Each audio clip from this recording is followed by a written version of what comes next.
यदि कोई व्यक्ति अंदर से शांति प्राप्त करना चाहता है तो वह केवल ध्यान की प्रक्रिया द्वारा ही इस आनंदित अनुभूति को प्राप्त कर सकता है। ध्यान हमें वर्तमान में लेकर आता है और आनंद की प्राप्ति सिर्फ वर्तमान में ही होती है। इस संसार में प्रत्येक व्यक्ति या तो अपने भूतकाल के बारे में सोचता रहता है या फिर भविष्य को लेकर चिंतित रहता है। यह हमारा जो मन है हमेशा इन दोनों अवस्थाओं में रहता है और यह दोनों अवस्थाएं हमें केवल चिंतित ही करती है। हम अपने गुजरे हुए समय को लेकर परेशान रहते हैं कि काश हम ऐसा कर लेते तो शायद खुश होते, या फिर भविष्य को लेकर तरह तरह की योजनाएं बनाते रहते हैं। मगर ना तो भूतकाल को हम बदल सकते हैं और ना ही भविष्य को अपने अनुसार चला सकते हैं। हमारे अकारण दुखी रहने का कारण भी यही है। वर्तमान में हम कभी जीते ही नहीं है, यही हमारे दुख का कारण है। और ध्यान साधना हमारे मन को भूतकाल और भविष्य से खींचकर वर्तमान में लेकर आती है और हमें अंदरूनी आनंद की अनुभूति होने लगती है। ध्यान साधना करने का यही तात्पर्य होता है कि हम अपने मन में चल रहे विचारों को रोककर वर्तमान स्थिति में ला सके। यही वो स्थिति होती है जो हमें एक बहुत गहरे आनंद तक ले जाती है।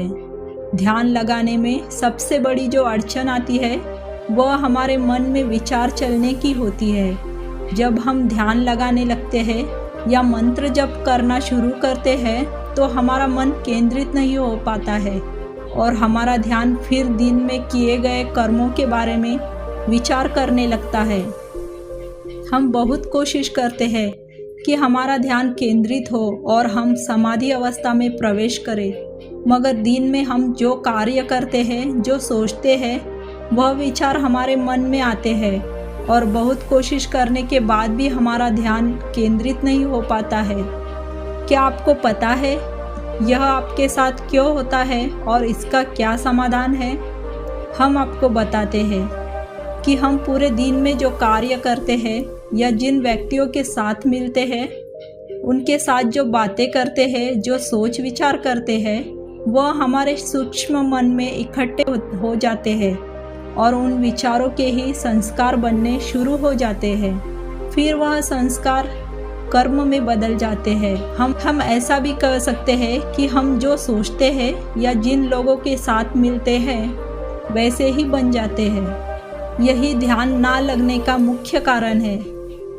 हमारे सूक्ष्म मन में जो भी विचार इकट्ठे होते हैं, जब हम ध्यान लगाने या मंत्र जाप करने के लिए बैठते हैं तो वह विचार हमारे मन में आने शुरू हो जाते हैं। हमारी बहुत कोशिशों के बाद भी यह विचार मन में आने से नहीं रुकते हैं और हम समाधि अवस्था को प्राप्त नहीं कर पाते हैं।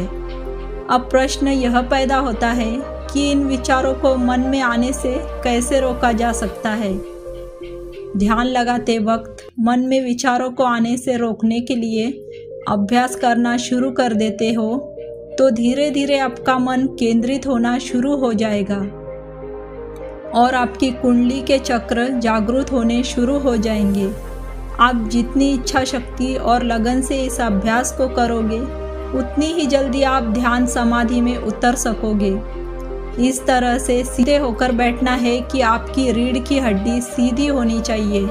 उसके बाद आपने आंखें बंद करके अपने दोनों आंखों के बीच त्रिकुटी स्थान के ऊपर ध्यान केंद्रित करना शुरू करना है। शुरुआत में आपका ध्यान नहीं लगेगा, मन में बहुत तेज गति से विचार चलेंगे।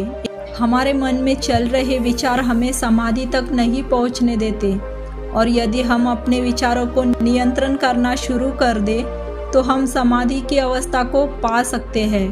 विचारों को नियंत्रण करने के लिए सबसे पहले आपने किसी एक मंत्र का चुनाव करना है। मंत्र कोई भी हो सकता है।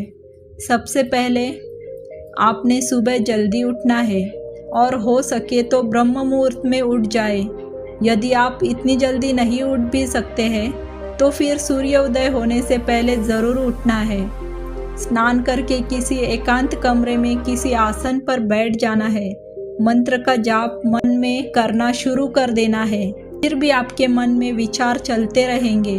आपका मन विचारों की तरफ भागेगा और आपने ध्यान में बैठे हुए मन को फिर खींचकर मंत्र की तरफ लेकर आना है। यह आपका पहला अभ्यास है जो आपको रोजाना करना है। आपका ध्यान लगे या ना लगे, लेकिन इस प्रक्रिया को छोड़ना नहीं है। शुरुआत में अपने 10 मिनट तक ध्यान करना है। फिर कुछ दिनों में इसको बढ़ाते हुए कम से कम 30 मिनट तक ध्यान में रोजाना बैठना है। आपको फिर बता देते हैं कि आपका ध्यान लगे या ना लगे, आपने इस प्रक्रिया को करना नहीं छोड़ना है। जब किसी मंत्र का जाप हमारे मन में चलना शुरू हो जाता है, तब बाहरी सांसारिक विचार हमारे मन में आने बंद हो जाते हैं। ध्यान एक ऐसी प्रक्रिया है जिसके द्वारा हमारे मन की शक्ति बहुत बढ़ जाती है।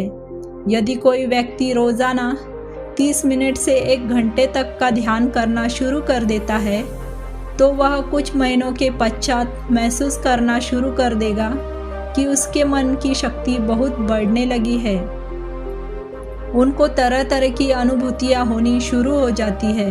उनको भविष्य में होने वाली घटनाओं का पहले ही आभास होना शुरू हो जाता है। वह सामने वाले व्यक्ति के मन में चल रही बातों को महसूस करने लगता है और उसको और भी कई सांसारिक रहस्यों की अनुभूति और सच्चाई अपने अंदर से होनी शुरू हो जाती है।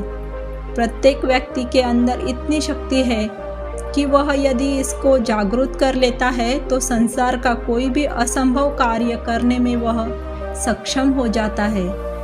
हमारा विज्ञान यह प्रमाणित कर चुका है कि प्रत्येक व्यक्ति के ज़्यादातर रोगों का कारण उसकी मानसिक परेशानी होती है।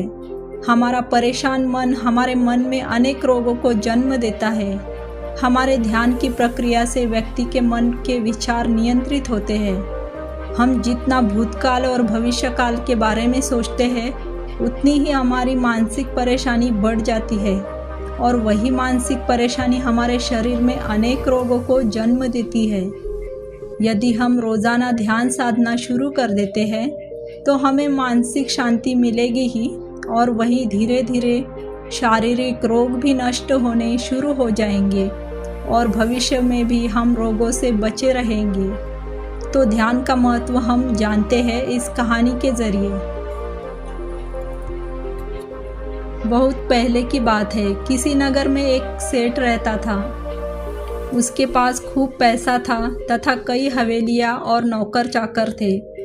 उसका जीवन बहुत ही आलीशान था। वह जो भी चाहता था पैसों के बल से वह उसे खरीद लेता था, लेकिन इतना सब होने के बाद भी उसे शांति नहीं मिल सकती थी। उसका मन बेचैन रहता था। एक दिन सेठ के नौकर ने सेठ को एक महात्मा के बारे में बताया जो कि उसी नगर में ठहरे हुए थे। महात्मा बहुत ही सिद्ध योगी पुरुष थे। नौकर ने सेठ को महात्मा की तारीफ करते हुए बताया कि महात्मा जी सबकी मनोकामना पूरी करते हैं। कोई भी उनके दर से खाली हाथ वापस नहीं आया। सेठ भी अगले दिन उस तपस्वी साधु के पास गया। साधु को प्रणाम करके सेठ जी ने अपनी समस्या बताई। सेठ बोला, महाराज मेरे पास बहुत संपत्ति है। दुनिया की ऐसी कोई वस्तु नहीं जिसका मैं भोग न कर सकूं। लेकिन मेरा मन बहुत अशांत रहता है, मन व्याकुल रहता है। मुझ पर कृपा करें और कोई मंत्र दे दीजिए जिससे मेरा व्याकुल मन शांत हो सके। सेठ ने सोचा कि अब साधु महाराज उसकी तकलीफ को दूर कर देने के लिए कोई मंत्र या ताबीज ज़रूर देंगे जिससे उसके अशांत मन को राहत मिलेगी। लेकिन तपस्वी साधु ने सेठ को अपने प्रवास स्थल में 7 दिनों के लिए रुकने को कहा। सेठ सहमत हो गया।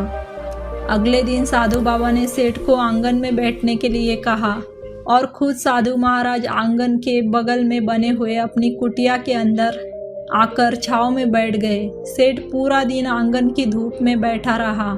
मन ही मन बहुत ही गुस्से में था, पर वह गुस्सा पीकर रह गया। दूसरे दिन साधु महाराज ने सेठ को आज्ञा दी, आज तुम्हें अन्न का एक दाना भी नहीं मिलेगा और तुम्हें पूरा दिन व्रत रहना पड़ेगा। सेठ पूरे दिन बिना खाना खाए रह गया। भूख से उसका बहुत बुरा हाल था। उसने देखा साधु महाराज मज़े से खाना खा रहे हैं। सेठ को भूख लग रही थी, इसलिए साधु महाराज को देखकर उसे बहुत गुस्सा भी आ रहा था। सेठ को यूं ही जाते देख तपस्वी बाबा ने सेठ को टोका और पूछा, सेठ क्या हुआ, बहुत जल्दी मन बना लिया है यहाँ से जाने का, क्या अब तुम्हें शांति की तलाश नहीं है? तब सेठ ने कहा, महाराज मैं बहुत ही आशा के साथ यहाँ आया था। मुझे लगा आप समस्या का निराकरण करेंगे, परंतु मुझे अब एहसास होने लगा है कि आप मेरी कोई मदद नहीं कर रहे हैं, बल्कि मुझे परेशान कर रहे हैं। मुझे लगने लगा है कि आप चाहते हैं कि मैं यहाँ से चला जाऊँ और इसीलिए आप रोज़ मेरे लिए कोई न कोई समस्या से भरा कार्य मुझे दे देते हैं। साधु महाराज सेठ की बात सुनकर हंस पड़े। सेठ मैंने तो तुम्हें बहुत कुछ दिया, पर तुमने ही कुछ नहीं लिया है। सेठ साधु की बात सुनकर आश्चर्य में रह गया और साधु की ओर देखकर बोला कि महाराज मुझे कुछ भी नहीं दिया है। साधु ने सेठ से कहा कि पहले दिन जब मैंने तुम्हें धूप में बैठाया और मैं स्वयं छाँव में बैठ गया, तो इसके ज़रिए मैंने तुम्हें समझाने की कोशिश की कि मेरी छाँव तुम्हारे काम नहीं आएगी। जब तुम मेरी बात को नहीं समझ पाए तो मैंने दूसरा प्रयास किया। दूसरे दिन मैंने तुम्हें भूखा रखा और खुद खूब अच्छे अच्छे पकवान खाए, तो तुम उस समय मैंने तुम्हें समझाने की कोशिश की कि मेरे खा लेने से तुम्हारा नहीं भरेगा। सेठ मेरी एक बात को हमेशा याद रखना कि मेरी साधना से मिली सिद्धि से तुम्हें कोई सिद्धि प्राप्त नहीं हो सकती है। अध्यात्म और चिंतन एक ऐसा रास्ता है जहां मंजिल तक जाने के लिए यात्रा करनी पड़ती है। मैं बस भटके हुए लोगों को रास्ता बता सकता हूँ। उनके रास्ते में आए हुए बाधा से कैसे मुक्ति पाए उसका उपाय बता सकता हूँ, लेकिन उस मंजिल तक तुम्हें स्वयं ही जाना होगा। अगर तुम्हें शांति पानी है तो तुम्हें अपनी व्यर्थ की और विलासिता पर नियंत्रण करना होगा। तुम्हारा मन स्वयं ही शांति को प्राप्त कर लेगा। सेठ को साधु महाराज की बात समझ में आ गई। उसे अपनी मंजिल तक जाने का रास्ता मिल चुका था। उसने साधु महाराज को फिर से प्रणाम किया और शांति को प्राप्त करने की पथ पर वह निकल पड़ा। तो दोस्तों, आई होप आपको गौतम बुद्ध की ये मोटिवेशनल स्टोरी पसंद आई है और इस कहानी से कुछ ज्ञान की बातें भी सीखने को मिली है। तो और भी मोटिवेशनल कहानियाँ सुनने के लिए हमारे चैनल को लाइक करके सब्सक्राइब ज़रूर करें।